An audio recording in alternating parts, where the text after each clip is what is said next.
Rajasthan prelims test series में हम spring board academy के टेस्ट डिस्कस कर रहे हैं और ये आज हमारा 5वां टेस्ट है जो इंडियन और वर्ल्ड ज्योग्राफी का है। तो स्टार्टिंग में तो आपने देखा होगा हम डिस्कस कर रहे हैं केवल सब्जेक्टिव टेस्ट, उसके बाद में डिस्कस करेंगे हम फुल लेंथ टेस्ट। तो कुछ दोस्त कमेंट करें कि sir please full length test भी डिस्कस कीजिए। तो इनके बाद में जैसे ही हम ये कंप्लीट हो जाएंगे 2 से 3 दिन के अंदर अंदर हम जो है full length test series start कर देंगे। तो हमारी कोशिश रहेगी अब कम से कम एक दिन में 2 टेस्ट आपको दिए जाएँ, क्योंकि देखिए टाइम कम रह गया है, 13-14 दिन आज से आपके एग्जाम में रह गए हैं। तो ज़्यादा से ज़्यादा आपको जो चीज़ें प्रोवाइड कराई जा रही हैं उनको आप पूरी ईमानदारी से देखिए और अपने आप सोल्व करने की कोशिश कीजिए। तो चलिए फ्रेंड अब स्टार्ट करते हैं। देखिए अभी भी जिन दोस्तों ने साथियों ने चैनल को सब्सक्राइब नहीं किया हो चैनल को सब्सक्राइब करें और अपने दोस्तों में भी अभी इस लिंक को शेयर करें। तो चलिए स्टार्ट करते हैं। तो इसमें डिस्कस करेंगे हम इंडिया और वर्ल्ड का ज्योग्राफी। तो चलिए पहला क्वेश्चन है कि नीचे दो कथन दिए गए हैं जिनमें से एक कथन को तथा दूसरे को कारण कहा गया है। तो देखिए कथन क्या है। कथन पहला यह है कि पूर्वी हिमालय में उच्च पर्वतीय वनस्पति पश्चिमी हिमालयों की अपेक्षा अधिक ऊंचाई तक पाई जाती है। कहाँ पे? ये पूर्वी हिमालय की बात कर रहा है, ठीक है। दूसरा स्टेटमेंट क्या है कि कारण क्या है कि पूर्वी हिमालय पश्चिमी हिमालय की अपेक्षा अधिक मानसूनी वर्षा प्राप्त करते हैं। तो ये दोनों बातें ठीक है, उसका कारण भी व्याख्या सही करता है। चलिए नेक्स्ट है, दूसरा क्वेश्चन है कि उपयुक्त में से कौन सी पहाड़ियाँ कृष्णा एवं ये पेनेरू नदियों के मध्य स्थित हैं। तो कौन कौन सी पहाड़ियाँ हैं? तो ये कहाँ की बात कर रहा है? ये कर रहा है आपका कृष्णा और पेनेरू के मध्य है। तो कौन कौन सी पहाड़ियाँ? एक तो आपकी हो गई बेलीकोंडा हो गई, नल्लामला हो गई और एरामाला हो गई, ठीक है। तो 2, 3, 4 ये पहाड़ियाँ जो हैं ये इसके मध्य स्थित हैं। चलिए नेक्स्ट क्वेश्चन देखते हैं। क्वेश्चन नंबर 3 है कि गलत युग्म को आपको इसमें से चयन करना है कि कौन सा गलत है। तो पहला स्टेटमेंट है कि दंडकारण्य पठार उड़ीसा में कालाहांडी पठार कहलाता है। तो ये बात तो ठीक है। दूसरा, बुंदेलखंड का पठार महानदी तथा सोन नदियों के अब्बा तंत्र को विभाजित करता है। तो दूसरा स्टेटमेंट इसका यही गलत है। तीसरा, छोटानागपुर पठार की सर्वोच्च चोटी कौन सी है? पार्श्वनाथ है, जिसे समेत शिखर भी कहा जाता है। तो देखिए पहला स्टेटमेंट ठीक है, तीसरा स्टेटमेंट ठीक है, दूसरा स्टेटमेंट ये गलत है। क्लियर है? अब ये देखते हैं दंडकारण्य पठार को आप देखेंगे तो यह छत्तीसगढ़ में उड़ीसा तथा आंशिक रूप से आंध्र प्रदेश तथा तेलंगाना में स्थित है। उड़ीसा में इस पठार को कालाहांडी पठार तथा छत्तीसगढ़ में इसे बस्तर का पठार के नाम से जाना जाता है। नेक्स्ट है बघेलखंड का पठार एमपी छत्तीसगढ़, यह सोनभद्र ये महानदी के अब्बा तंत्र को विभाजित करता है। कौन सा? बघेलखंड का पठार। नेक्स्ट बात करते हैं छोटानागपुर पठार की। यह मुख्यतः झारखंड के निकटवर्ती राज्य जैसे बिहार हो गया, छत्तीसगढ़ हो गया, उड़ीसा हो गया, बंगाल हो गया में स्थित है। तो इसकी सर्वोच्च चोटी कौन सी है? पार्श्वनाथ है, इसे जैन धर्मावलंबी समेत शिखर कहते हैं। चलिए नेक्स्ट क्वेश्चन है, पश्चिमी तटीय क्षेत्र की अपेक्षा पूर्वी तटीय भाग में पोताश्य अधिक विकसित नहीं हो पाए हैं। तो ये पहला स्टेटमेंट आपका ठीक है। कारण क्या है इसका? पश्चिमी तटीय भाग में महाद्वीपीय शेल्फ की चौड़ाई अधिक है। तो ये स्टेटमेंट गलत है, जबकि कहाँ पे? पूर्वी तटीय मैदानों में इसकी चौड़ाई अधिक है। तो पहला सही है, वे आर इसका गलत है। देखिए पूर्वी तटीय भागों में महाद्वीपीय शेल्फ की चौड़ाई पश्चिमी तटीय भागों की अपेक्षा अधिक है। कहाँ पे? पूर्वी भागों में। नेक्स्ट क्वेश्चन है, एक तरफ तो दोआब दे रखा है, दूसरी तरफ क्षेत्र दे रखें। देखिए जहाँ पे भी बारी देखिए बा आएगा, बा और री, तो यहाँ पे ब्यास और रावी है। तो ब्यास और रावी कौन से में आया? तो बा देखिए बा से आधे, ये 2 वर्ड पहले के 2 वर्ड बाद के होते हैं। बा यानी ब्यास और रा से रावी, तो ब्यास और रावी किस में आ रहा है? इसमें आ रहा है, ठीक है। तो आपका ये नहीं होगा, पहला नहीं होगा। उसके बाद में हम बात करते हैं ये चाज यानी कि इसमें एक तो चिनाब आगा, दूसरा जय से झेलम, जय लिख दिया, जय से झेलम आगा, तो ये चिनाब और झेलम। वही बात करते हैं इसकी रेचना की। तो रेचना ये रै से राबी और चै से चिनाब, तो राबी और चिनाब ये आ गया। और ये बिष्ट से स्टार्टिंग के बै से जो ब्यास आ गया और बाद के सै से ये सतलज आया, ब्यास और सतलज। तो आपका आंसर आ जाता है ये दूसरा वाला। क्लियर है? चलिए नेक्स्ट देखते हैं। पश्चिमी घाट के पश्चिमी ढाल पर पश्चिमी तटीय भाग की तुलना में अधिक वर्षा होती है। तो ये बात ठीक है इसकी। दूसरा, व्यापारिक पवनें विषुवत पवनों को पार कर दक्षिणी पश्चिमी मानसूनी पवनों में बदल जाती हैं। तो ये बात ठीक है। यही पवनें जो घूम के इस तरीके से जब आती हैं तो ये इस डायरेक्शन से जब बढ़ती है तो दक्षिणी पश्चिमी पवनों के नाम से जाना जाता है। दूसरा स्टेटमेंट ठीक है। तीसरा है, पश्चिमी घाट के उत्तरी क्षेत्रों में पवनी विमुखी तथा पवनी विमुखी ढालों के मध्य वर्षा की मात्रा में दक्षिणी क्षेत्रों की तुलना में अत्यधिक अंतर देखने को मिलता है। तो ये बात इसकी ये गलत है, पहला दूसरा स्टेटमेंट ठीक है। क्वेश्चन नंबर 7 है, उष्ण कटिबंधीय अपदाबों की आवृत्ति में कमी होने पर मानसून विच्छेद की स्थिति बनती है। ये सत्य बताना है, तो ये बात ठीक है पहली। दूसरा, शीत ऋतु में पश्चिमोत्तर भारत में निम्न दाब के विकसित होने पर मानसून का निवर्तन शुरू हो जाता है। तो ये निम्न दाब के नहीं, उच्च दाब के होने से, तो निम्न दाब तो गर्मियों में होता है जिसकी वजह से मानसून का इधर को आवर्तन होता है, ये लौटता नहीं है इसकी वजह से। तो दूसरा स्टेटमेंट ये गलत है, तो पहला स्टेटमेंट इसमें सही है। मानसून का निवर्तन देखिए, मानसून का लौटना सूर्य के दक्षिण होने से शीतकाल में पश्चिमोत्तर भारत में उच्च दाब, यहाँ पर कह रहा है ना, उच्च दाब का विकास हो जाता है। चलिए नेक्स्ट है, मानसून के संबंध में निम्नलिखित कथनों पर विचार कीजिए और कौन सा कथन सही है आपको बताना है। तो पहला है, अरब सागर शाखा व बंगाल की खाड़ी शाखा दोनों बिहार में मिलते हैं। तो ये बात ठीक है पहली। दूसरा, अरब सागरीय शाखा की अधिकांश वर्षा भारत में होती है। तो दूसरा स्टेटमेंट भी ठीक है। तीसरा है, बंगाल की खाड़ी शाखा का अधिकांश भाग थाईलैंड, मलेशिया, म्यांमार में वर्षा करता है। तो ये तीनों बातें इसकी ठीक है। चलिए नेक्स्ट चलते हैं। क्वेश्चन नंबर 9 है, विश्व का सर्वाधिक औसत वार्षिक वर्षा प्राप्तकर्ता स्थल मेघालय में स्थित है। पहली बात ठीक है। कारण, गारो, खासी, जयंतिया पहाड़ियाँ मानसून पवन मुखी की प्रकार आकृति में फैली हुई हैं। तो ये बात ठीक है और कारण भी इसका सही है। चलिए नेक्स्ट है, क्वेश्चन नंबर 10 है, भांडेर पठार भारनेर पहाड़ियों के पश्चिम भाग में स्थित है। कौन सा? भांडेर पठार कहाँ पे? भारनेर पहाड़ियों के पश्चिम में स्थित है। इसमें गलत बताना है, तो ये पहला ही बात गलत है। भांडेर पठार कहाँ पे? यह विंध्याचल श्रेणी की भारनेर पहाड़ियों के पूर्व में स्थित है। यहाँ पर क्या रहा कि पश्चिमी भाग में स्थित है, तो पहला स्टेटमेंट गलत हो गया। जब पहला गलत है तो इसमें कौन सा, इनमें से कोई सा आंसर रहने वाला है। दूसरा स्टेटमेंट है कि विंध्याचल श्रेणी में चूना पत्थर से निर्मित खंड पर्वत निर्मित है। तो दूसरी बात तो ठीक है। तो अब हमारा पहला स्टेटमेंट ये केवल पहला स्टेटमेंट गलत है। तीसरे पढ़ लेते हैं, सतपुरा श्रेणी की सर्वाधिक ऊंचाई महादेव पहाड़ियों में मिलती है। तो ये तीसरी बात भी ठीक है, केवल इसमें पहला स्टेटमेंट गलत है। चलिए, एक तरफ तो चोटियाँ हैं, दूसरी तरफ क्या है, राज्य हैं। अब इसमें देखिए कौन से को आप जानते हैं, तो कुद्रेमुख को आप जानते हैं कर्नाटक में। तो सी का तीसरा 2 में है, तो ये नहीं होगा कोई सा भी, इनमें से आंसर रहने वाला है पहला या सी। अब दूसरी बात कर लेते हैं कि दिवाली कहाँ पर है, तो दिवाली है आपके उड़ीसा में। देवमाली कहाँ पे? उड़ीसा में। अब बात करते हैं इसके सलेहर की, तो सलेहर कहाँ पे? यह है आपके महाराष्ट्र में। फिर जिंदागाड़ा कहाँ पे बचा? जिंदागाड़ा बचा आपका ये आंध्र प्रदेश में। ठीक है, तो आपका आंसर आ गया पहला। चलिए नेक्स्ट चलते हैं। नीचे दिए गए कुटों के हिसाब से आपको बताना है पहाड़ियों का दक्षिण से उत्तर की ओर बढ़ते हुए सही। तो इसमें दक्षिण से उत्तर की ओर क्रम बताना है। तो सबसे पहले आपने देखेंगे कि इसमें आसाम में सबसे नीचे कौन सी पहाड़ी है? सबसे नीचे आपकी मिकिर पहाड़ी। उसके बाद में फिर आती है, उसके बाद में फिर ये तो आसाम में होगी मिकिर पहाड़ी। उसके बाद में आप देखेंगे उत्तरी साइड में फिर आती है दाफला पहाड़ी, ये अरुणाचल प्रदेश का भाग है। उसके और ऊपर जाएंगे आप, उसके और ऊपर जाएंगे तो आपका आएगी ये मेरी पहाड़ी। और सबसे लास्ट में कौन सी पहाड़ी आएगी? ये सबसे लास्ट में आएगी आपकी मिसमी पहाड़ी। तो ये आपका आंसर आ गया सी। ठीक है, मिकिर सबसे नीचे आ गया। जैसे आपने मिकिर पकड़ा, आपके 2 ऑप्शन एलिमिनेट अपने आप हो जाते हैं। तो चलिए नेक्स्ट क्वेश्चन देखते हैं। तेलंगाना आंध्र पठार को गोदावरी नदी तेलंगाना पठार तथा रायलसीमा पठार में विभाजित करती है। तो इसमें क्या देखना है? सत्य कथन की पहचान करनी है इसमें। तो ये पहला स्टेटमेंट गलत है। दूसरा स्टेटमेंट है दक्षिणी पठार का सामान्य ढाल पश्चिम से पूर्व की दिशा में है। दूसरा स्टेटमेंट ठीक है। तीसरा, तुंगभद्रा नदी बेंगलोर पठार पर प्रभावित होती है। तो तीसरा स्टेटमेंट भी ठीक है। दूसरा और तीसरा स्टेटमेंट ठीक है, जबकि पहला स्टेटमेंट गलत है। अब देख लेते हैं। देखिए, दक्कन का पठार मुख्यतः महाराष्ट्र, आंध्र प्रदेश, तेलंगाना तथा कर्नाटक में त्रिभुजाकार आकृति में फैला हुआ है। तो चलिए नेक्स्ट क्वेश्चन देखते हैं। क्वेश्चन नंबर है 14।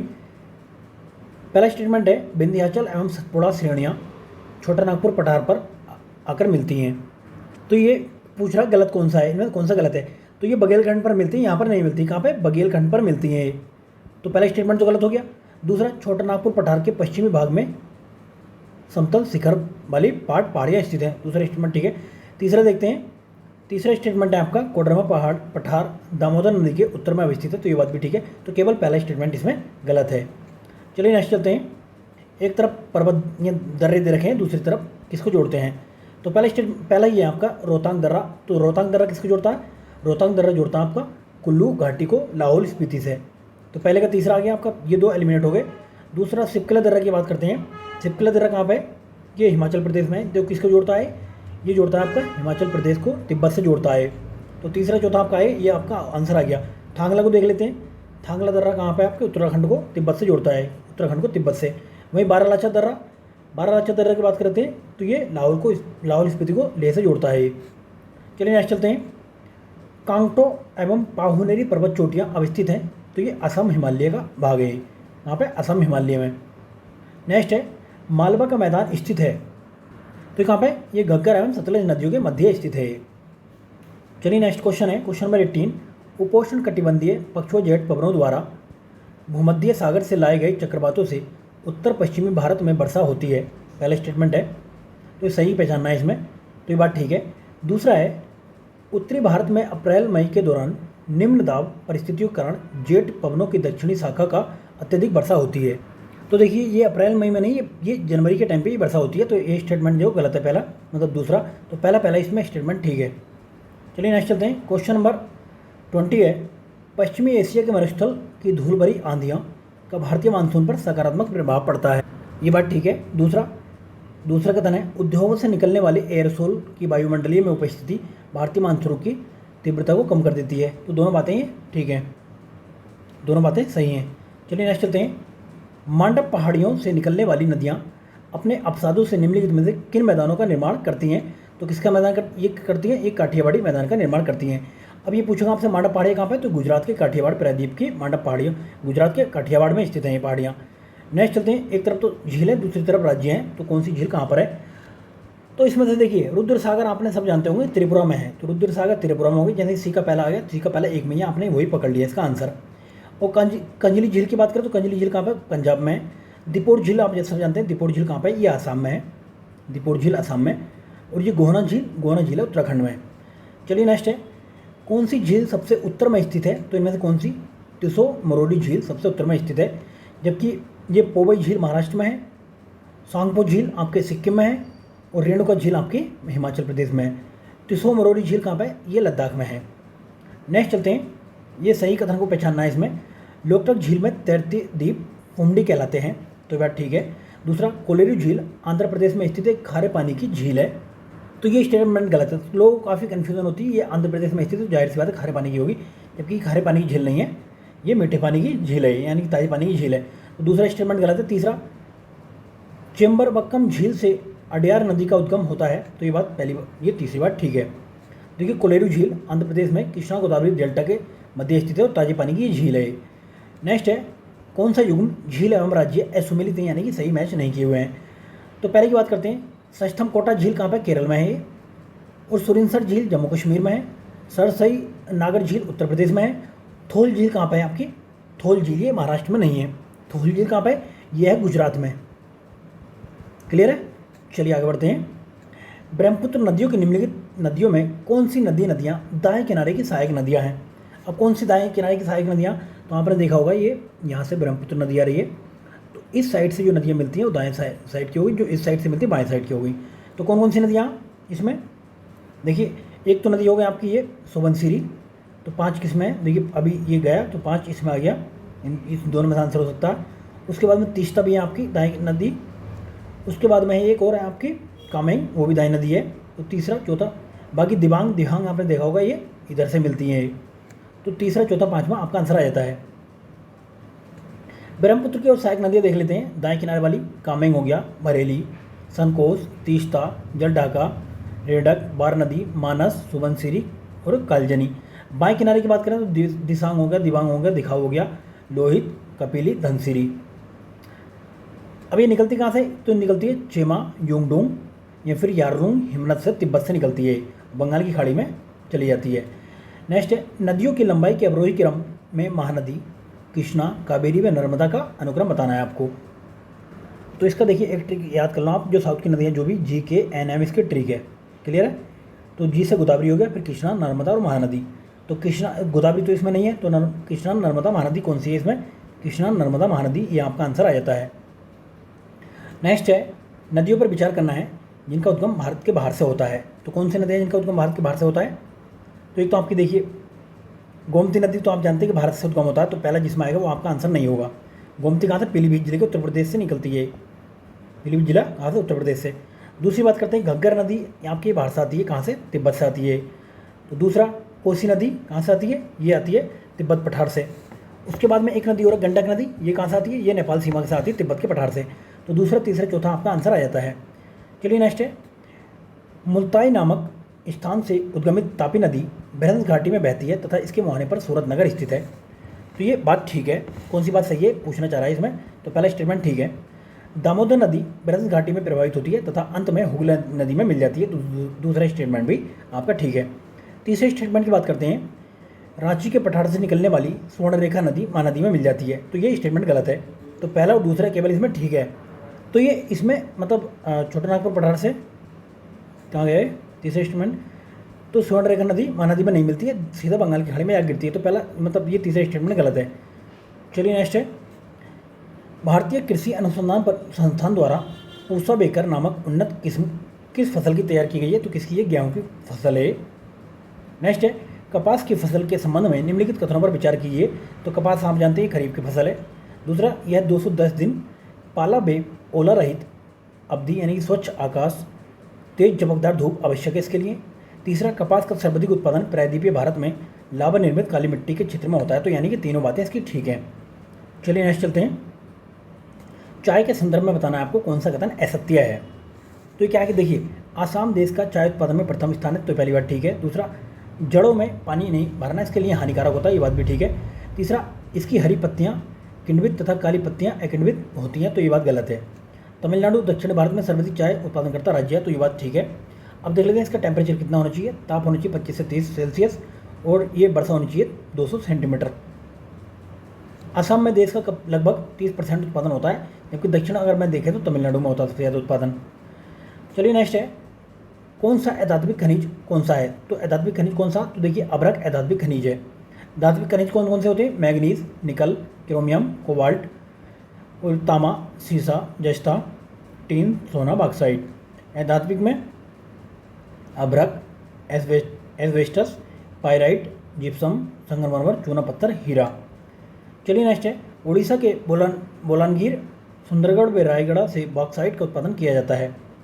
कौन सा कथन सही है बताना है, ये बात ठीक है। पहला स्टेटमेंट, बॉक्साइट का सर्वाधिक उत्पादन उड़ीसा में होता है जबकि भंडारण आंध्र प्रदेश में है, तो ये बात गलत है।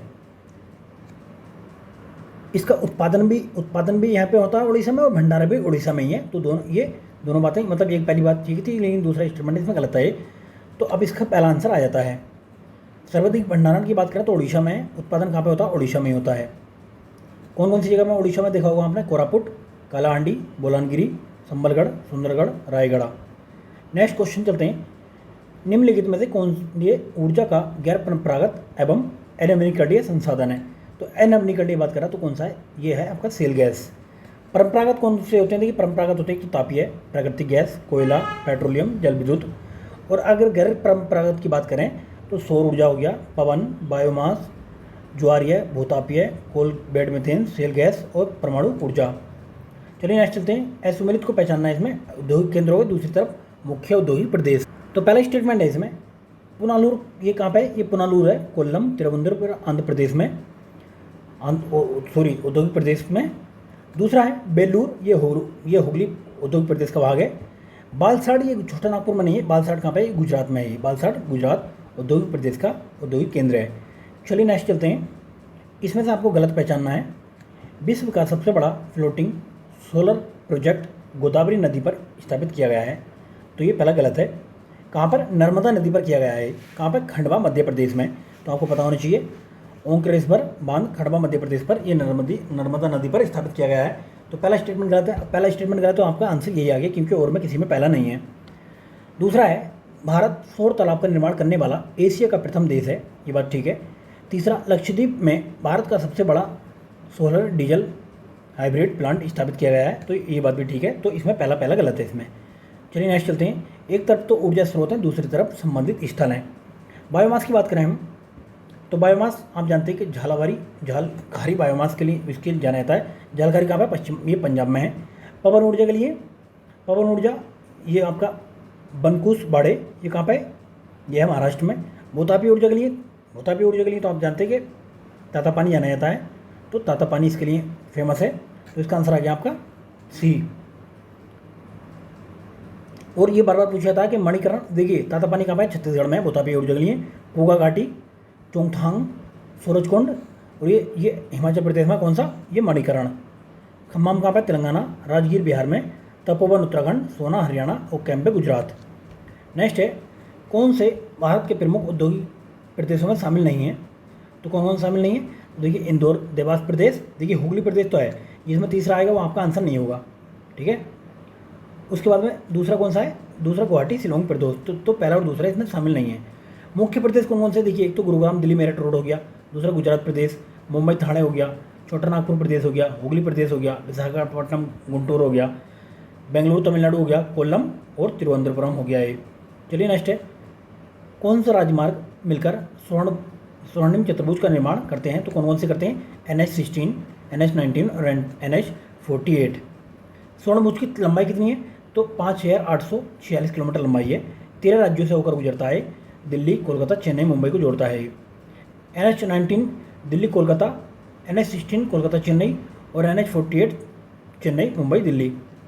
चलिए नेक्स्ट बात करते हैं, उत्तरी दक्षिण गलियारे के संबंध में निम्नलिखित पर विचार कीजिए, तो कौन सा कथन गलत है ये बताना है आपको।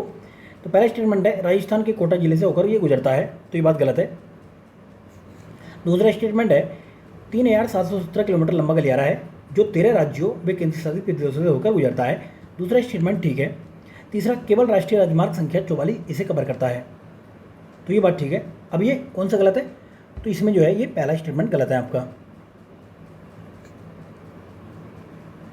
चलिए नेक्स्ट है, राजस्थान के कहाँ से, धौलपुर से होकर गुजरता है, तो यहाँ पर क्या दिया था, कोटा होकर, ये कोटा दिया था।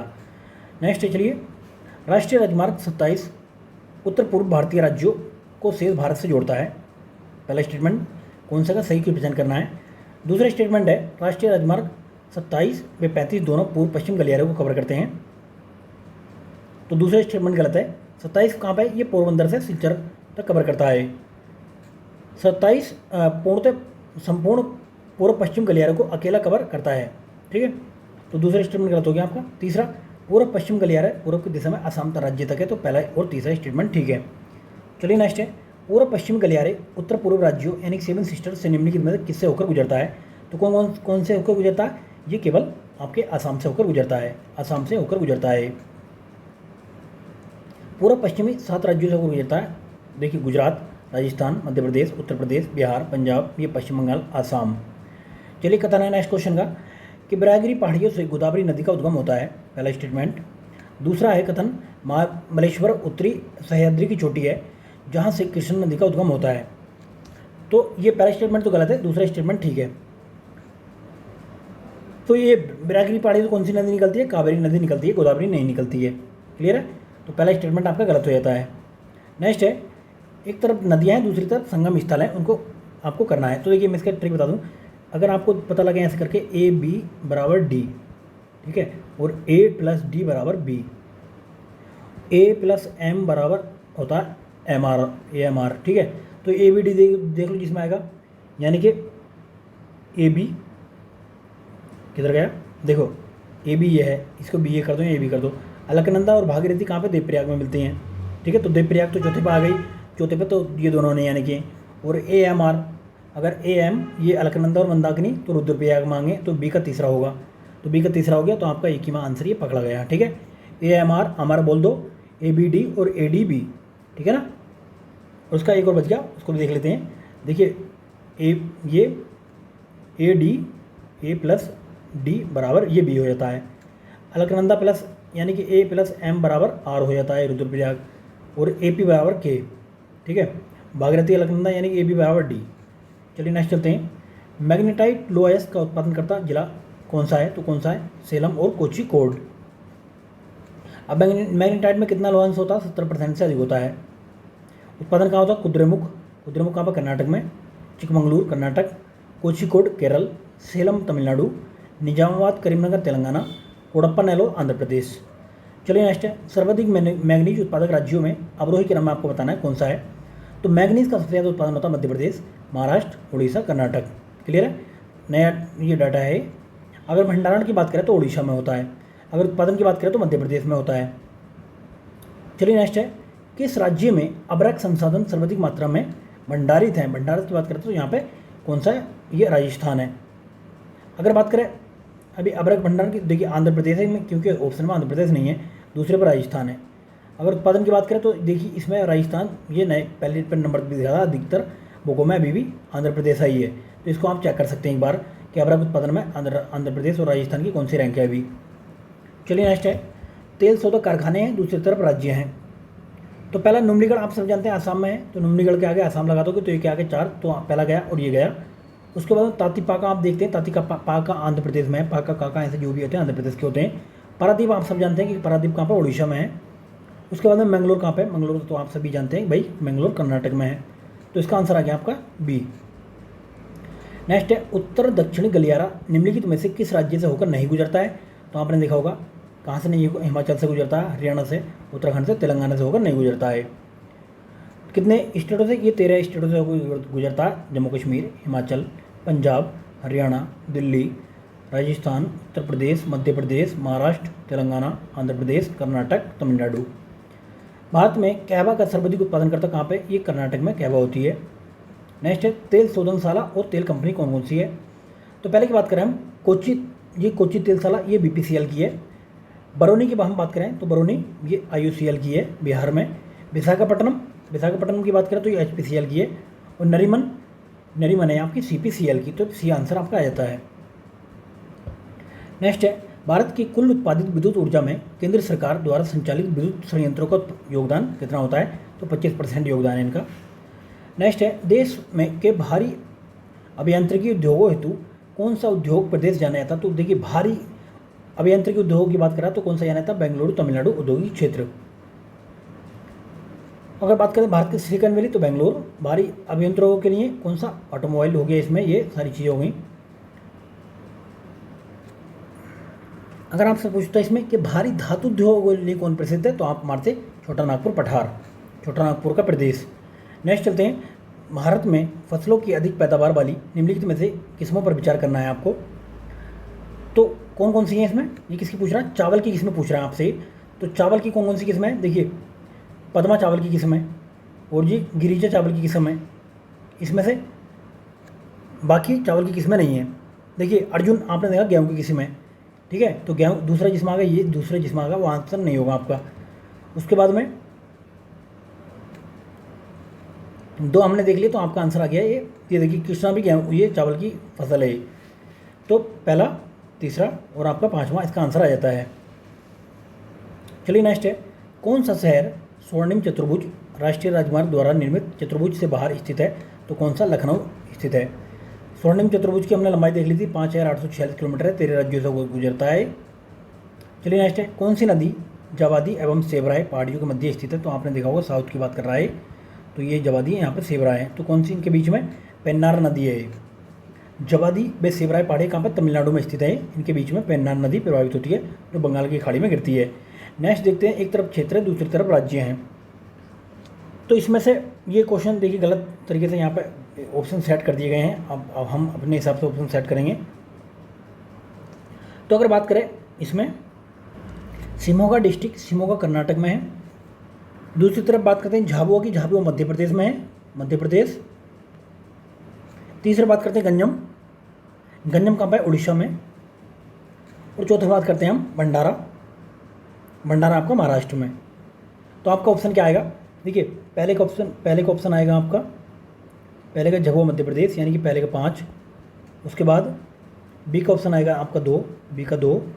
उसके बाद भंडारा का 4 यानी कि सी का 4। और डी का आपका ऑप्शन आ जाएगा, डी का ऑप्शन आ जाएगा पहला। तो 5 2 4 1, 5 2 4 1 किसी में भी नहीं है, ठीक है। चलिए नेक्स्ट चलते हैं, भारतीय मानसून मॉडल का जनक माना जाता है। तो ये बसंत ये गोवारिकर को माना जाता है। चलिए नेक्स्ट चलते हैं, एक तरफ सोलर प्रोजेक्ट है दूसरी तरफ राज्य है, कौन सा सम्मिलित नहीं है बताना आपको। कुरनूल देखिए नाम से भी आप पहचान लोगे, आंध्र प्रदेश में है। भडला आप जानते हैं राजस्थान में कई बार पड़ चुका है। पावागढ़ कहाँ पे, ये कर्नाटक में पावागढ़, ठीक है। और ये कामुथी कहाँ पे, कामुथी ये केरल में नहीं है, ठीक है। तो दूसरा आपका आंसर आ जाता है। तो भडला राजस्थान में भारत का सबसे बड़ा सौर प्लांट है भडला। नेक्स्ट है पर्वत और दूसरी तरफ देश। तो पहला स्टेटमेंट है पिनाइन पर्वत, ये कहाँ पे है। तो देखिए अगर पिनाइन पर्वत की बात करते हैं तो इंग्लैंड में है। अगर पूछता हूँ आपसे पिरेनीज, तो पिरेनीज ये स्पेन और फ्रांस की सीमा पर है, ये क्लियर है। दूसरा दक्षिण एल्प्स कहाँ पे है, ये न्यूजीलैंड में है। ऑपलेशन कहाँ पर, ये अमेरिका में है यानी कि यूएसए में है। तो पहला और दूसरा सही है, बाकी 3 गलत हैं। दक्षिणी अल्प्स न्यूजीलैंड के दक्षिणी द्वीप पर स्थित, इसमें देश की सबसे चोटी माउंट कुक है। ऑपलेशन आप जानते हैं उत्तरी अमेरिका में स्थित है। नेक्स्ट चलते हैं, एक तरफ पर्वत शिखर है, दूसरी तरफ देश है। तो माउंट मैकाले या देनाली आप जानते हैं कि इसका नाम चेंज किया था, कहाँ पे, ये अमेरिका में है। तो पहले का तीसरे किस्म आएगा, आपका आंसर हुआ पहला गया और ये गया। उसके बाद में देखिए आप जानते हैं कि ये कॉसुइको, ये कहाँ पे है, कॉसुइको कहाँ पे, ये है आपके ऑस्ट्रेलिया में। तो सी का दूसरा आ गया, तो सी का दूसरा इसी में ही है। ए का तीसरा, और बी का क्या है, पिको और बी का ये कहाँ पे, ये है आपका बी का चौथा यानी कि मैक्सिको में। और मार्गेरेटा कहाँ पे, मार्गेरेटा आपका कांगो या फिर युगांडा में। चलिए नेक्स्ट चलते हैं, क्वेश्चन नंबर 62 देख लीजिए ना, 62 देख रहे हैं, 63 की बात करते हैं। विश्व की निम्न पर्वत श्रृंखलाओं में से उनकी लंबाई के अवरोही के क्रम में रखिए तथा नीचे दिए गए कूट का सही इस्तेमाल कीजिए। तो ये बात कर रहा है लंबाई की हिसाब से बताना आपको। तो पहले आप जानते हैं कि एंडीज पर्वत सबसे लंबा है, उसके बाद में है रॉकीज पर्वत, उसके बाद में फिर ग्रेट डिवाइडिंग रेंज, उसके बाद में यूरोल पर्वत। तो आपका ये आंसर आ जाता है। एंडीज पर्वत की लंबाई देख लोगे 8,900 किलोमीटर लंबाई है इसकी। वहीं बात करते हैं रॉकी पर्वत की, तो रॉकी पर्वत की लंबाई कितनी है, 4800 किलोमीटर है। वहीं ग्रेट ये डिवाइडिंग, तो इसकी लंबाई 3500 किलोमीटर। यूराल पर्वत की ये इतनी है। और हमारे इसकी हिमालय कितनी, इसकी 2400 किलोमीटर है। चलिए नेक्स्ट क्वेश्चन देखते हैं, कौन सी पर्वत श्रृंखला काला सागर व कैस्पियन सागर के मध्य स्थित है, तो कौन सी है, काकेसियस पर्वत। नेक्स्ट है पठार और महाद्वीप, इसमें बताना है आपको। तो देखिए पहले देखते हैं कोलोराडो का पठार। कोलोराडो का पठार कहाँ पे आपका, ये उत्तरी अमेरिका का भाग है, उत्तरी अमेरिका। तो पहले का दूसरा सब में, बस इसमें नहीं है। पेंटागोनिया का पठार की बात करते हैं हम। पेंटागोनिया का पठार है आपका कहाँ पे, ये है आपका दक्षिणी अमेरिका में। वही बात करते हैं मैसिव सेंट्रल की, तो मैसिव सेंट्रल यूरोप में है, इसके नाम से पता लगा लो। और एनातोलिया पठार कहाँ पे आपका, एनातोलिया पठार है आपका एशिया में। क्लियर है, तो आपको भी आंसर आ जाता है। देखिए कोलोराडो पठार कहाँ पे, ग्रेट कैनियन का भाग है। पेंटागोनिया का पठार चिली व अर्जेंटीना में स्थित है, यहाँ पेंटागोनिया मरुस्थल स्थित है एवं ठंडा मरुस्थल है। मैसिव सेंटर की बात करते हैं, तो ये फ्रांस में स्थित पठार है, लो आइस के लिए फेमस है। नेक्स्ट है अनातोलिया पठार, इस पर तुर्की की राजधानी अंकारा स्थित है, इसे एशिया माइनर भी कहा जाता है। चलिए नेक्स्ट है, निम्नलिखित कथनों पर विचार कीजिए और इसका सही आंसर बताइए कौन सा है। तो देखिए पेंटागोनिया पठार चिली व अर्जेंटीना में स्थित है, यहाँ पेंटागोनिया मरुस्थल स्थित है और इसे यह ठंड मरुस्थल है। तो ये बात ठीक हो गई, पहला स्टेटमेंट ठीक है। पोर्टवार का पठार पाकिस्तान की राजधानी इस्लामाबाद के दक्षिण में सिंधु नदी तथा झेलम नदी के बीच में स्थित है, दूसरा स्टेटमेंट ठीक है। तीसरा है उश्तरयुक्त पठार कजाकिस्तान, तुर्कमेनिस्तान, उज्बेकिस्तान व अफगानिस्तान में स्थित है, ये बात गलत है, इसमें अफगानिस्तान नहीं है। तो ये तीसरा स्टेटमेंट गलत हो गया, पहला और दूसरा इसका स्टेटमेंट ठीक है। तो ये कहाँ पे है, कजाकिस्तान, तुर्कमेनिस्तान, उज्बेकिस्तान में स्थित है। नेक्स्ट है कौन सा सही नहीं है, एक तरफ पठार है, दूसरी तरफ नगरीय राजधानी है। तो अनातोलिया का पठार आपने देखा वो तुर्की में है, तेहरान कहाँ से आ गया इसमें, तो ये गलत है। ठीक है, तुर्की की राजधानी अंकारा है यहाँ पे, तो ये गलत है। पोर्टद्वार का पठार है इस्लामाबाद, जो उसका पठार है अबुजा, और मैसेस्टर सेंट्रल है मैड्रिड में। घास के मैदान और दूसरी तरफ महाद्वीप। तो पहले देख लेते हैं आप कि प्रेरीज कहाँ पे, उत्तरी अमेरिका। पंपास कहाँ पे, पंपास दक्षिणी अमेरिका। बेल्ट कहाँ पे, तो बेल्ट आप सब जानते हैं अफ्रीका में। स्टेपी कहाँ पे, यूरोप में। तो आपका आंसर रहता है दूसरा वाला। ठीक है, प्रेरीज कहाँ पे, कनाडा में, यूएसए। पंपास शीतोष्ण कटिबंधीय घास है, अर्जेंटीना ब्राजील में मिलती है। बेल्ट कहाँ पे, दक्षिणी अफ्रीका में। स्टेपी की बात करें यूरेशिया में स्थित है। चलिए नेक्स्ट है क्वेश्चन नंबर 69, निम्नलिखित कथनों पर विचार कीजिए और कौन सा कथन सही है इसके बारे में आपको बताना है। तो पहला है प्रेरी में स्थित बड़े मवेशी फार्म को रेंज कहते हैं तथा इनकी देखरेख काऊ करते हैं। चलिए पहला स्टेटमेंट ठीक है। दूसरे की बात करते हैं, पंपास घास के मैदान के मवेशी फार्म को स्टेंसिया तथा देखरेख करने वालों को गुआचो कहते हैं, दूसरा स्टेटमेंट भी ठीक है। तीसरा स्टेपी घास के मैदान भेड़ पालन केंद्रों पर काम करने वाले मजदूरों को जेकारू कहते हैं, तो ये बात गलत है। तो पहला और दूसरा स्टेटमेंट इसमें ठीक है। देखिए ऑस्ट्रेलिया में पाए जाने वाले मध्यवर्ती मैदान मरे डार्लिंग बेसिन में डाउन शीतोष्ण घास के मैदान में स्थित है, तो भेड़ पालन करने वालों को जोकारू कहते हैं। कहाँ पे, ये है आपका, ये है डाउन्स में। तो यहाँ पे क्या रहेगा, स्टेपीज, तो ये गलत है, ऑस्ट्रेलियन कहते हैं। एक तरफ घास का मैदान है, दूसरी तरफ प्रकार है। तो ये देखिए बेल्ट आप जानते हैं, तो बेल्ट किस टाइप की घास है, शीतोष्ण कटिबंधीय में है। दूसरा मंचूरिया मैदान, ये शीतोष्ण कटिबंधीय है। पॉर्कलैंड घास का मैदान जो, ये शीतोष्ण कटिबंधीय नहीं है, उष्ण कटिबंधीय है। ये कैसा, उष्ण कटिबंधीय क्षेत्र है। विस्तार कहाँ पे, अफ्रीका में विस्तार है इसका। चलिए नेक्स्ट चलते हैं। एक तरफ तो मरुस्थल है, दूसरी तरफ देश है। तो पहला स्टेटमेंट है इसमें दश्त काबीर, ये कहाँ पे है, दश्त कबीर आप जानते हैं ईरान में है। दूसरा जानते हैं हम काइजुल कुम, तो काइजुल कुम कहाँ पे है, ये है आपका कजाकिस्तान, कैसे कजाकिस्तान। और दूसरा रूब अल खाली, तो रूब अल खाली कहाँ पे है, तो रूब अल खाली ये सऊदी में है। वहीं पे नूबियन मरुस्थल, तो नूबियन मरुस्थल की बात करें तो ये अफ्रीका में, हो जाहिर सी बात है सूडान में स्थित है, तो बी आंसर आपका आ जाता है। चलिए नेक्स्ट चलते हैं। एक तरफ मरुस्थल है, दूसरी तरफ देश है, कौन सा सही सम्मिलित नहीं है। सोहरन आप जानते हैं अमेरिका में है, गिब्सन ब्राज़ील में नहीं है, गिब्सन कहाँ पे है, ऑस्ट्रेलिया में है, पश्चिमी ऑस्ट्रेलिया में विशाल रेगिस्तान के मध्य स्थित है, कौन सा, गिब्सन, ये गलत है। कराकुम की बात करें तुर्कमेनिस्तान है, अटाकामा पेरू व चिली के मध्य है। कालाहारी मरुस्थल अवस्थित है तो किन देशों के बीच में, तो देखिए एक तो बोत्सवाना हो गया और उसके बाद में दूसरा नामीबिया हो गया। तो इन दो देशों के और भी देश हैं, बोत्सवाना, नामीबिया, दक्षिण अफ्रीका में स्थित है। चलिए नेक्स्ट चलते हैं, इसका आंसर आ गया सी।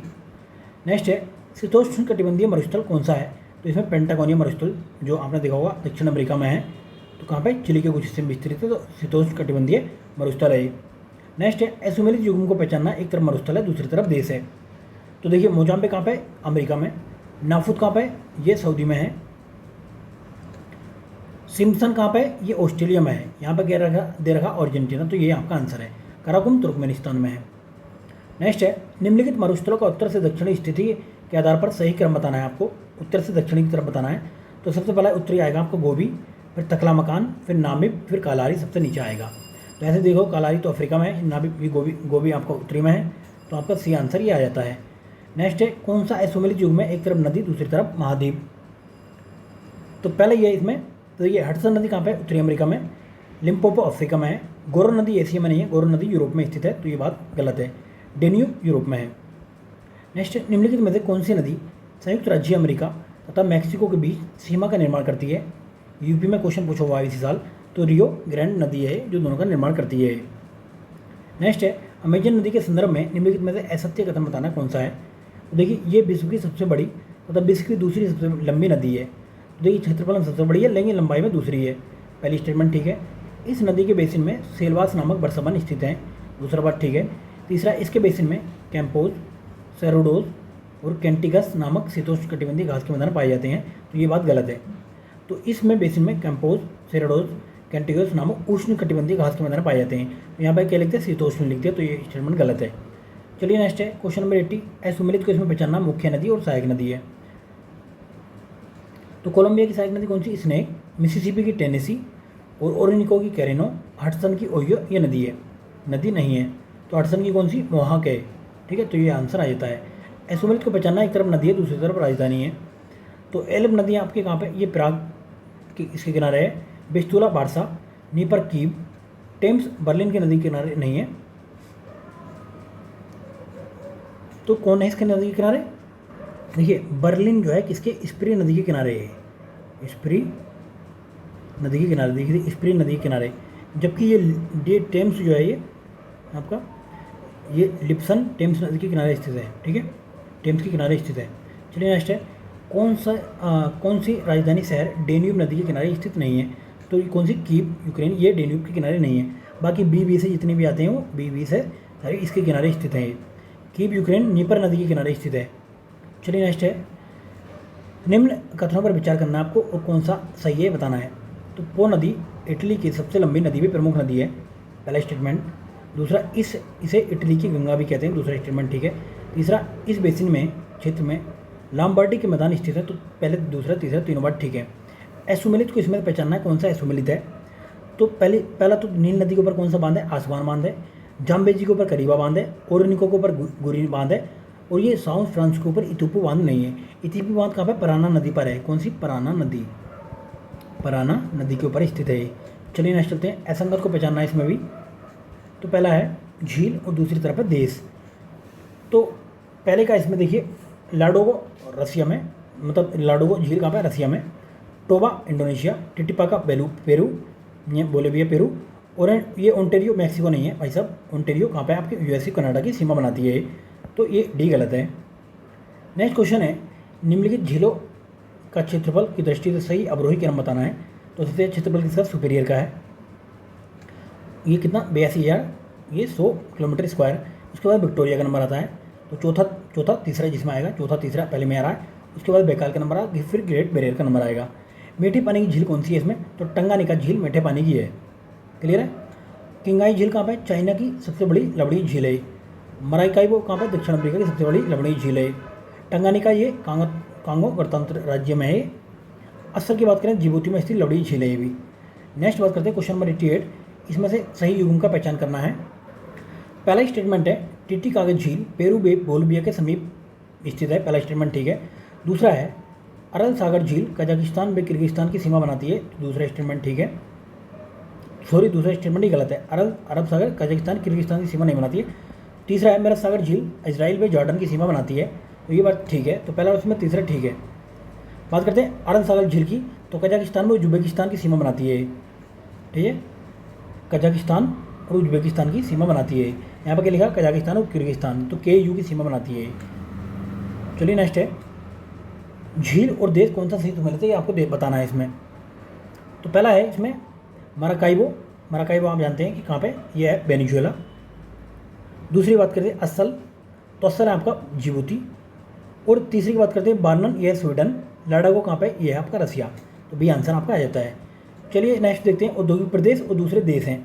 मंचूरिया प्रदेश तो आप सभी जानते हैं, मंचूरिया कहाँ पे, चाइना में। मंचूरियन सलाद भी खाई होगी आपने। यूराल प्रदेश कहाँ पे, यूराल प्रदेश है आपका, यूराल प्रदेश है रशिया में। वहीं बात करते हैं लियोन्स प्रदेश है फ्रांस में। पश्चिमी मिडलैंड प्रदेश है कहाँ पे, ये है UK में। तो इसका आंसर आ गया आपका C। चलिए नेक्स्ट है एक तरफ नगर है दूसरी तरफ उद्योग दे रखे हैं। तो पहले की बात करें हम, आसान क्या है, ये आसान में लो इस्पात उद्योग है। वही बात करें बी की, हवाना में सिगार है, आप सब जानते होंगे। डेट्राइट आप जब जानते हैं कि ऑटोमोबाइल के लिए हैं। ओसाका सूती वस्त्र उद्योग है, तो इसका आंसर आ गया आपका D। चलिए नेक्स्ट है कथनों पर विचार करना है। कौन से कथनों पर, सत्य कथनों पर विचार करना है। तो पहला स्टेटमेंट है विश्व में सोना हीरा प्लेटिनियम के उत्पादन में अफ्रीका का पहला स्थान है, पहली बात ठीक है। यूरोप स्थित एंटवर्प में हीरा काटने का विश्व का सबसे बड़ा उद्योग है, ये बात भी ठीक है। बेल्जियम का लीज शहर बंदूक पिस्टल के लिए विख्यात है, तो ये तीनों बातें ठीक हैं। दक्षिणी यॉर्कशायर का सीफील्ड जलयान निर्माण के लिए विख्यात है, तो ये गलत है। ये छुरी कांटे के लिए विद्वान है, मतलब ये विख्यात है, तो ये पहला दूसरा तीसरा ठीक है। एक तरफ केंद्र देखते हैं दूसरी तरफ उद्योग देखते हैं। तो बात करते हैं पिट्सबर्ग की। तो पिट्सबर्ग कहाँ पे, ये पिट्सबर्ग जो है लो इस्पात उद्योग के लिए फेमस है। उसके बाद में सिएटल बायो निर्माण उद्योग के लिए फेमस है। वही बात करते हैं शिकागो की, तो शिकागो मांस प्रसंस्करण के लिए फेमस है। आक्रोन किसके लिए फेमस है, आक्रोन आपका ये सिंथेटिक रबड़ के लिए फेमस है। तो कौन सा आंसर आ गया, D आपका आंसर आ जाता है। नेक्स्ट है इनमें से कौन सा औद्योगिक प्रदेश जापान में स्थित नहीं है। तो जापान में कौन सा नहीं है, चुंगकिंग जापान में स्थित नहीं है। तो कहाँ भाई, चाइना का है ये। चलिए नेक्स्ट है एक तरफ उद्योग है दूसरी तरफ केंद्र दे रखे हैं, तो इसमें देख लेते हैं। पहला सूचना प्रौद्योगिकी, ये केंद्र कौन सा है इसका केंद्र है आपका ये सान डिएगो। दूसरे की बात करते हैं चाइना ये केंद्र कौन सा, ये चीनी का उद्योग है आपका रेसिफ है। वहीं बाइन की बात करें तो बाइन का उद्योग आपका मेंडोजा में। बॉक्साइट की बात करें इसका है सूरीनाम में, तो भी आपका आंसर आ जाता है। चलिए नेक्स्ट चलते हैं। कौन सा एसोमेलिथ है, ये आपको पहचानना है। तो कोयला कहाँ पर, क्वेटा केंद्र है इसका। रेशम की बात करें पेटरसन। वहीं स्टील की बात करें ब्रेडॉक। वहीं तांबा की बात करें तो तांबा ये सेरेडो पॉस्को किसके लिए, चांदी के लिए विख्यात है, तो ये गलत है। चलिए नेक्स्ट चलते हैं। निम्नलिखित फ्रांस के मानचित्र में औद्योगिक प्रदेशों की स्थिति 1 2 3 4 से प्रदर्शित की गई है। आपको बताना है कौन सा प्रदेश किधर है। तो देखिए पहले यहाँ पे सबसे उत्तरी साइड में जो है कौन सा प्रदेश है, यहाँ पे लिल्ले प्रदेश है। कौन सा, लिल्ले। उसके बाद में दूसरे नंबर पे आपका दूसरे नंबर पे टुलूज क्षेत्र है यहाँ पे। वहीं पे तीसरे पे बात करें तो सॉरी यहाँ पे टुलूज तो यहाँ पे है, तीसरे पे टुलूज, यहाँ पे है लियोस क्षेत्र यहाँ पे, टुलूज यहाँ पे, और चौथे पे मार्सेले, यहाँ पे मार्सेले है सबसे दक्षिण में इधर। तो आपका बी आंसर आ जाता है। चलिए नेक्स्ट है स्थानांतरित कृषि निम्न में से किस कृषि का एक प्रकार है। तो कौन सी का, निर्वाह कृषि का एक प्रकार है। अब देख लेते हैं स्थानांतरित कृषि के कुछ नाम है और कुछ देश कौन से किस नाम से कहाँ पे क्या जाना जाता है, ठीक है। अगर बात करें कोनुकी आपको जाना जाता है वेनेजुएला में, स्थानांतरित कृषि को कोनुको नाम से जाना जाता है। वहीं पर तुम्हारी के नाम से जाना जाता है, तुम्हारी के नाम से कहाँ पे ये जाना जाता है आपका थाईलैंड में। थाईलैंड में तुम्हारे के नाम से आता है। सी रे, तो रे के जानते हैं वियतनाम में। वहीं चेन्नई की बात करें तो चेन्नई के नाम से आप जानते हैं श्रीलंका में जाना जाता है। अगर आपको एक पता है तो इसका भी आप पकड़ सकते थे, ठीक है। तो डी आंसर आ जाता है। इंडोनेशिया मलेशिया में क्या कहते हैं, ये लद्दाख कृषि के नाम से इसको कहते हैं। नेक्स्ट चलते हैं, 16वां क्वेश्चन है, निम्नलिखित कथनों पर विचार कीजिए। तो पहला स्टेटमेंट है इसमें कि स्थानांतरित कृषि आदिम जनजाति के लोग करते हैं। वन क्षेत्रों की वनस्पति को जला दिया जाता है और इस प्रकार स्थानांतरित कृषि कर्तन एवं दहन कृषि भी कहलाती है। पहला स्टेटमेंट ठीक है। दूसरा, उक्त कृषि अमेजन नदी बेसिन, कांगो बेसिन व दक्षिण पूर्वी एशिया के द्वीप समूह में की जाती है। दूसरा भी ठीक है। तीसरा है, वनस्पति की जली हुई राख की परत उर्वरक का कार्य करती है, अतः यह कृषि पर्यावरण के लिए लाभदायक है। तो लाभदायक नहीं, इसको हानिकारक माना जाता है। तो तीसरा स्टेटमेंट जिसमें आएगा वो गलत है, ठीक है, ये लाभदायक नहीं है। चलिए अब देखते हैं।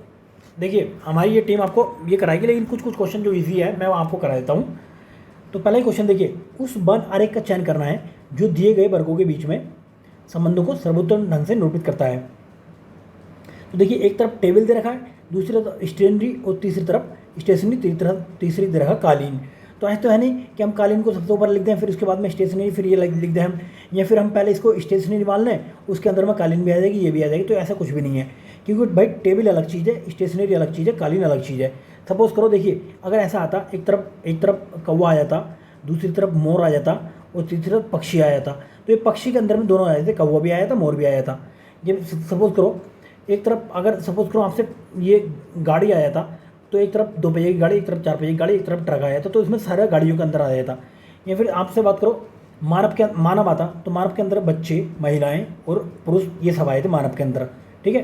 तो इस तरीके से ऐसे देखते हैं, लेकिन यहाँ पर तीनों चीज़ें अलग अलग हैं, तो हमारा आंसर इसलिए आ गया अलग अलग है ये, ठीक है। नेक्स्ट है, उस वन आरेख का चयन कीजिए जो निम्नलिखित वर्गों के बीच सही संबंध को निरूपित करता है।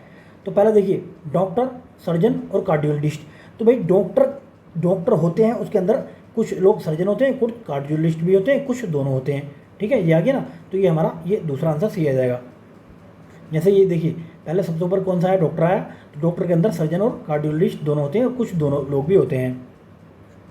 इसका मतलब ये है कि देखिए एक तरफ तो ये कार्डियोलॉजिस्ट है और दूसरी तरफ ये सर्जन है, तो मतलब कुछ लोग ऐसे हैं जो दोनों हैं, ठीक है। चलिए नेक्स्ट है, तीसरा क्वेश्चन है कि नीचे दिए गए कोटों के आधार पर अध्ययन कर जानकारी बतानी है। देखिए 90 विद्यार्थियों की कक्षा में 80 विद्यार्थी बर्गर या पिज्ज़ा पसंद करते हैं, 62 बर्गर और 56 जो पिज्ज़ा पसंद करते हैं। तो अभी बताना कि कितने विद्यार्थी बगैर बर्गर और पिज्ज़ा के दोनों पसंद हैं, कितने विद्यार्थी बर्गर और पिज्ज़ा दोनों पसंद करते हैं। अब सपोज करो आप इन्हें दोनों को जोड़ लेते हो, एक तरफ तो बर्गर वाले दूसरी तरफ पिज्ज़ा वाले, तो आपने लिख दिया यहाँ पर। देखिए एक तरफ तो ये 62 आ गया, दूसरी तरफ 56 आ गया। अगर आप दोनों को जोड़ लेते हो तो ये आ जाते हैं 118, ठीक है। अब 118 में से अब आपके पास केवल 80 विद्यार्थी थे, तो 80 अब इनको घटा दीजिए, ठीक है। 80 में से 118 घटाएंगे तो आप 38 आ जाएगा। तो 38 दोनों में से घटा दो, आपका आंसर आ जाएगा ये, ठीक है। तो 38 आपका आंसर है। तो देखिए ये अगर इसमें हम घटा देंगे, घटा के लिखेंगे तो ये इधर 24 बचेगा केवल और ये 18 बचेगा, 38 बीच में रख देंगे इसको, ठीक है। कितने विद्यार्थी ये बर्गर पसंद नहीं करते थे, तो कितने विद्यार्थी थे, जो 28 विद्यार्थी थे जो बर्गर पसंद नहीं करते थे। चलिए नेक्स्ट है, कितने विद्यार्थी बगैर बर्गर और पिज्ज़ा के दोनों ही पसंद नहीं करते थे, तो कितने हैं, ये 10 विद्यार्थी हैं। नेक्स्ट है, दी गई आकृतियों में इसमें बताना। देखिए नीली आंखों वाली औरतें और डॉक्टर।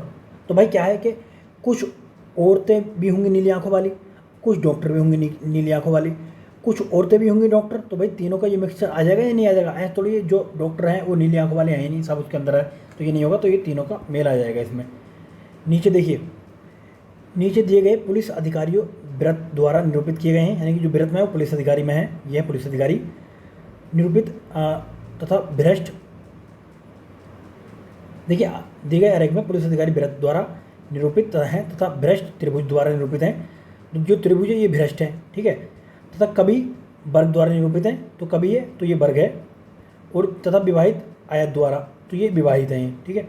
अभी बताना कि अविवाहित अफसर जो भ्रष्ट नहीं है लेकिन कभी है निरूपित करता है। तो भाई त्रिभुज जैसे ही आएगा तो सारे भ्रष्ट उसके अंदर में आ जाएंगे, ठीक है। तो अब कौन कौन से बचे, अब ये बचा, ये बचा, ये बचा, ये बचा, 4 नंबर, ठीक है। तो अब इसमें देखना आपको आंसर बताना है। तो अब ये कह रहा है कि अविवाहित पुलिस अधिकारी, तो ये पुलिस अधिकारी हमने देखा था गोल वाले में है, तो अब हमारे पास दो ये कट गया, अब ये भी कट गया। अब हमारे पास बचे कौन सा, 2 नंबर, 9 नंबर और 8 नंबर, ठीक है। 4 तो वैसे काट देंगे। तो 2 9 8 बचा। अब ये जैसे इसने कहा कि कभी वर्ग को, तो वर्ग भाई ये है, ये वाला सामने वाला वर्ग है ना। तो वर्ग में कौन सा आता है, तो 9 भी हट जाएगा, अब ये भी हट जाएगा, तो आपका आंसर आ जाएगा 8। ठीक है, तो 8 आ गया। नेक्स्ट है, दी गई आकृति में कितने लोग क्रिकेट तथा टेनिस दोनों पसंद करते हैं।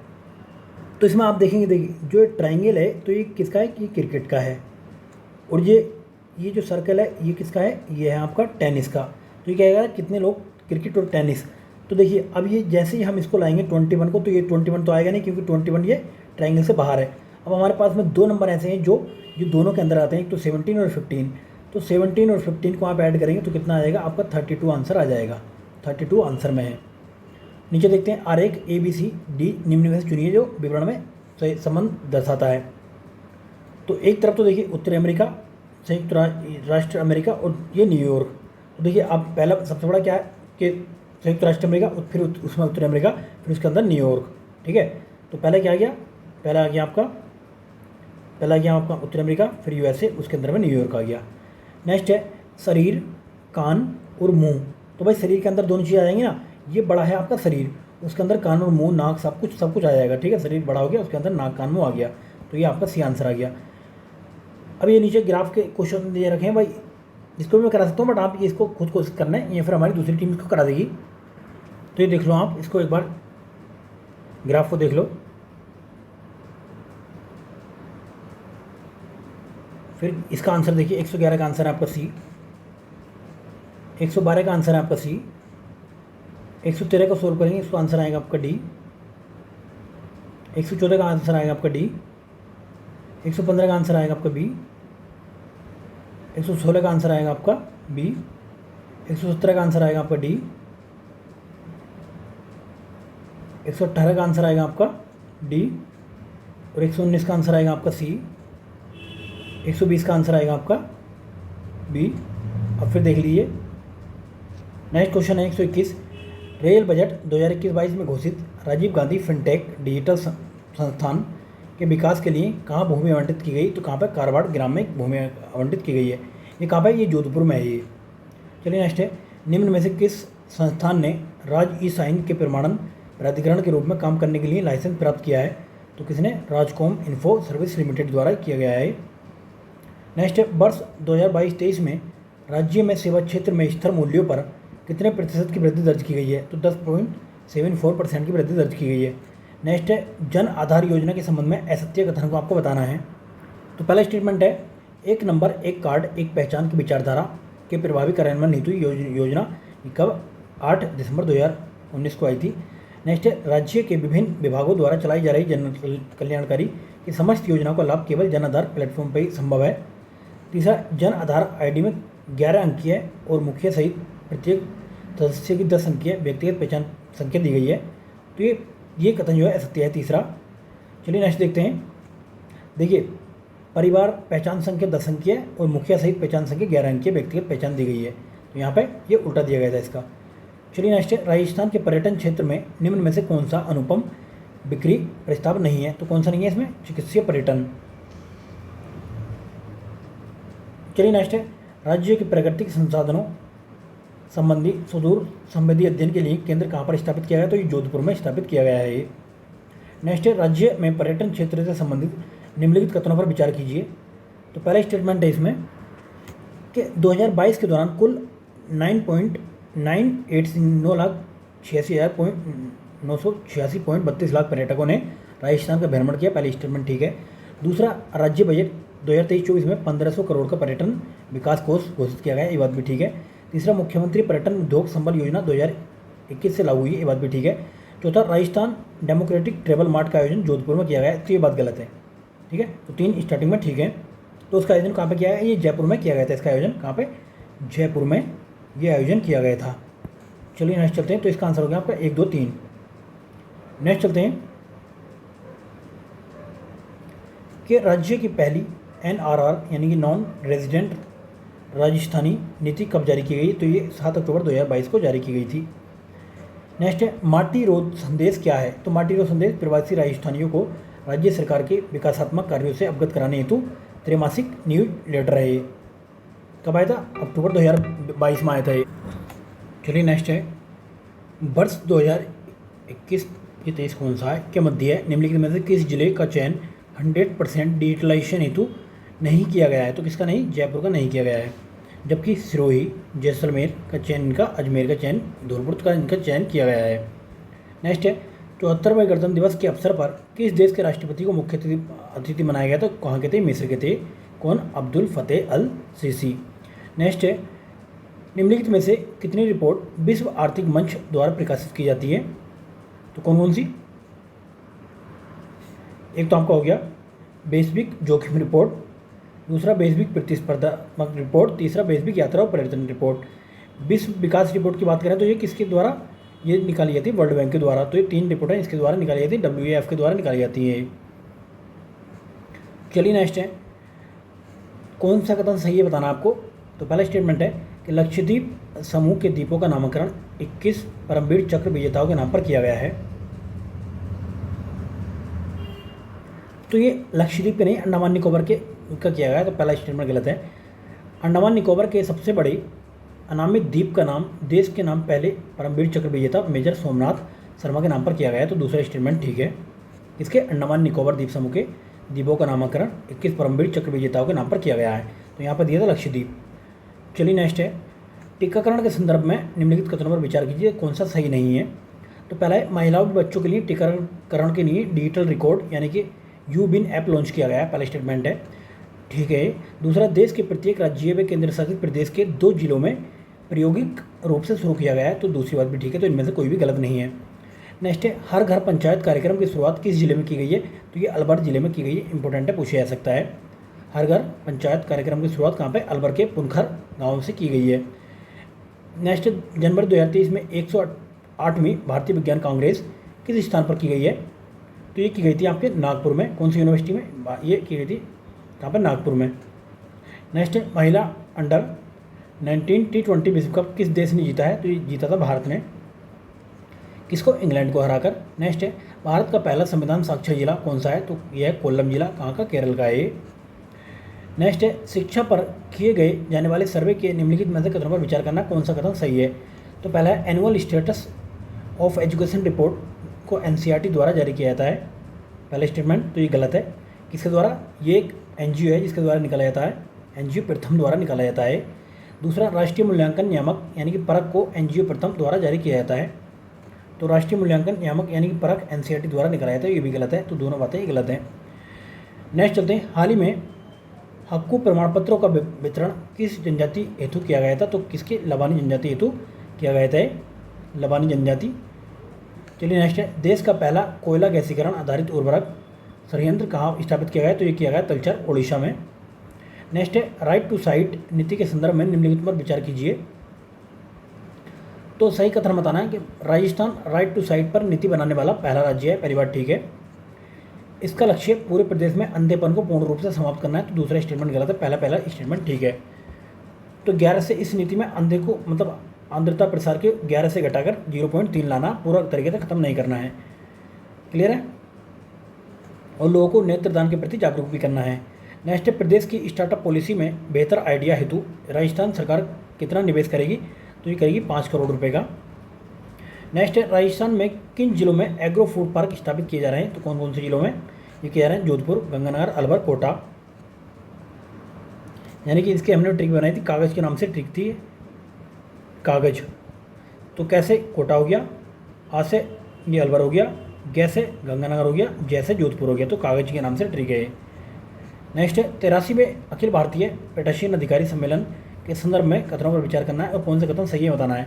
इसका आयोजन जयपुर में हुआ था। किसका? अखिल भारतीय पीठासीन अधिकारी सम्मेलन का जयपुर में आयोजन हुआ था। दूसरा ये 5वां संस्करण नहीं था, 4था संस्करण था ये।